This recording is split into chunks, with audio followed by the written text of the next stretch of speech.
Kali ini gue akan membahas alur cerita film American Gangster. So, check it out. Film ini dibuka dengan memperlihatkan bos mafia bernama Bumpy Johnson dan supir pribadi yang juga merupakan tangan kanannya, Frank Lucas, menuangkan bensin lalu membakar seorang pria Meksiko, kemudian menembaknya. Di scene selanjutnya, pada bulan November 1968 di kota New York, Bumpy yang bisa diketahui menguasai sebagian besar Harlem sedang berjalan-jalan bersama Frank. Bumpy di sini menjelaskan kepada Frank kalau sekarang tidak ada tempat bagi usaha kecil di Amerika Serikat. Tetapi Bumpy tiba-tiba pingsan karena serangan jantung dan kemudian meninggal. Pemakaman Bumpy ini dihadiri banyak orang, termasuk mafia-mafia lain. Kita kemudian diperkenalkan dengan Richie Roberts, seorang detektif New Jersey yang gak suka berbicara di depan umum dan juga sedang mengambil kelas untuk menjadi pengacara. Suatu hari Richie dan rekannya menemukan uang tunai $1 juta dan mereka berdebat tentang menyerahkan uang tersebut kepada kepolisian atau menyimpannya. Tetapi Richie yang merupakan orang jujur tetap menyerahkannya kepada kepolisian. Nah, meskipun orang yang jujur, Richie mempunyai kebiasaan yang buruk, seperti nggak menghabiskan cukup waktu dengan anak dan istrinya, dan malah sering bermain dengan pelacur. Hal ini membuat istrinya bercerai dengannya dan mengatakan kalau dia akan membawa putranya pindah ke Vegas. Di sisi lain, Frank yang udah belajar banyak dari Bumpy mencoba membuat usahanya sendiri. Dia kemudian melihat di TV kalau narkoba sangat murah di Vietnam dan juga Thailand. Jadi dia membeli paspor dan pergi ke Thailand mengunjungi sepupunya bernama Nate yang merupakan seorang tentara. Frank diperkenalkan dengan pemilik perkebunan heroin dan berhasil melakukan transaksi. Lalu dengan bantuan sepupunya, dia mengirimkannya ke Amerika Serikat dengan cara menyelundupkannya ke dalam peti mati tentara yang kembali dari Vietnam. Frank meracik heroin buatannya yang dia namai Blue Magic. Dan karena Frank membeli bahan langsung dari penyedianya tanpa perantara, dia bisa menjualnya lebih murah daripada siapapun di New York. Nah, dengan kualitas bagus dan harga terjangkau, gak butuh waktu lama Blue Magic banyak diminati dan sangat populer. Usaha Frank ini berjalan dengan sangat baik. Dia memiliki beberapa klub malam dan juga membeli sebuah rumah besar yang mewah, mengajak ibu beserta anggota keluarga lainnya tinggal di sana. Sementara itu, Richie mencoba untuk memperjuangkan hak asuhnya. Dia dan mantan istrinya menghadiri sebuah sidang yang dimana setelah berbicara berdua, Richie menyadari kalau dia emang gak layak buat ngejaga anaknya. Jadi dia menyerahkan hak asuh kepada mantan istrinya tersebut, lalu keluar dari ruang sidang. Bisnis heroin Frank semakin lama semakin luas.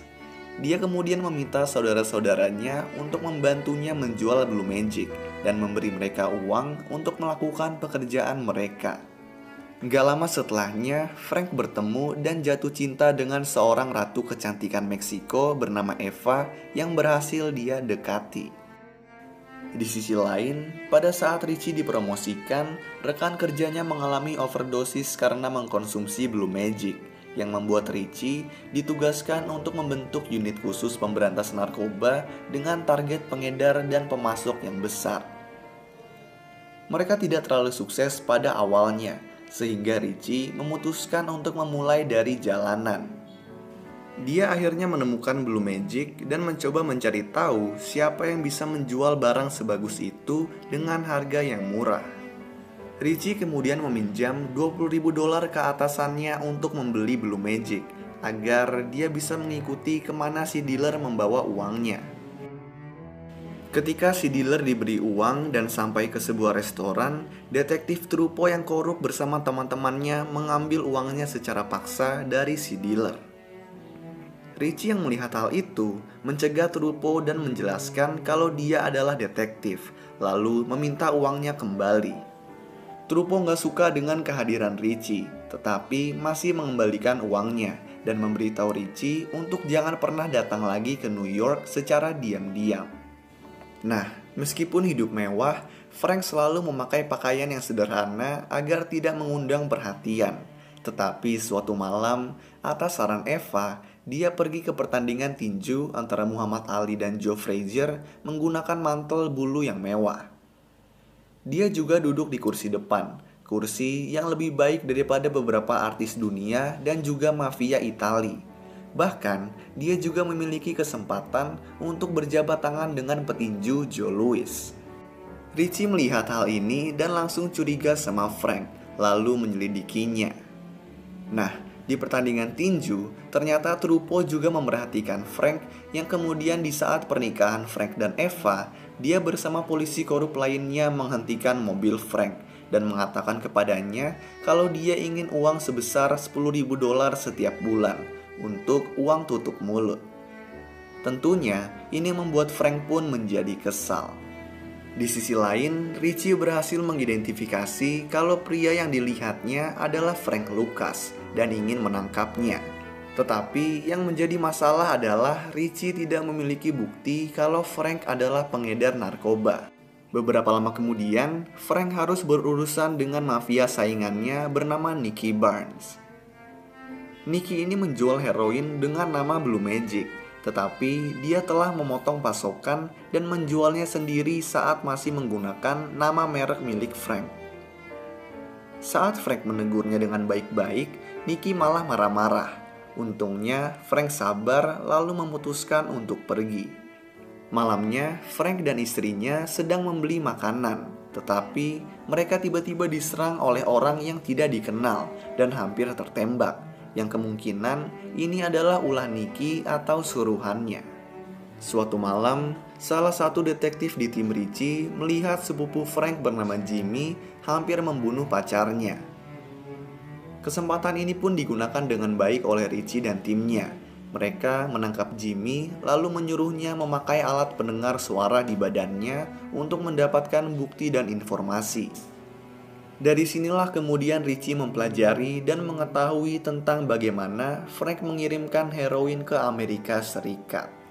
Nah, sementara situasi semakin baik buat Richie, Frank harus menghadapi permasalahan besar, yang mana sejak Perang Vietnam berakhir, usaha Frank diambang kehancuran, karena dia nggak bisa mengirim heroinnya ke Amerika Serikat.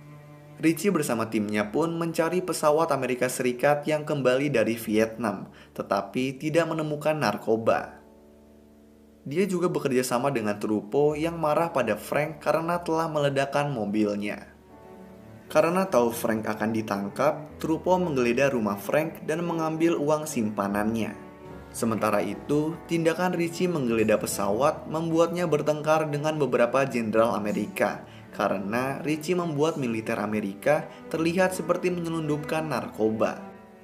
Setelah mencoba memberitahu cara Frank menyelundupkan heroin ke Amerika, Richie masih nggak dipercaya, karena katanya nggak ada orang yang sanggup capai sesuatu yang nggak bisa dicapai mafia dalam 100 tahun.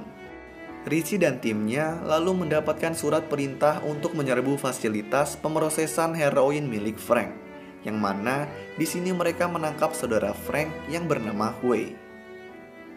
Mereka juga kemudian menangkap 4 saudara lainnya, hingga akhirnya berhasil menangkap Frank saat dia di gereja. Saat Richie menginterogasi Frank, Richie menawarinya sebuah pilihan, yang mana jika dia memberikan semua nama polisi yang korup, dia akan mendapatkan hukuman yang lebih ringan. Hukuman Frank pada akhirnya dikurangi karena dia sangat membantu kerja polisi dengan menyerahkan pengedar narkoba lain dan juga polisi korup. Trupo yang mengetahui kalau dia akan ditangkap memutuskan untuk bunuh diri.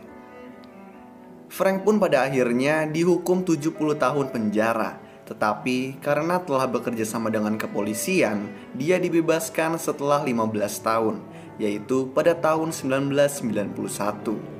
Lalu film pun selesai.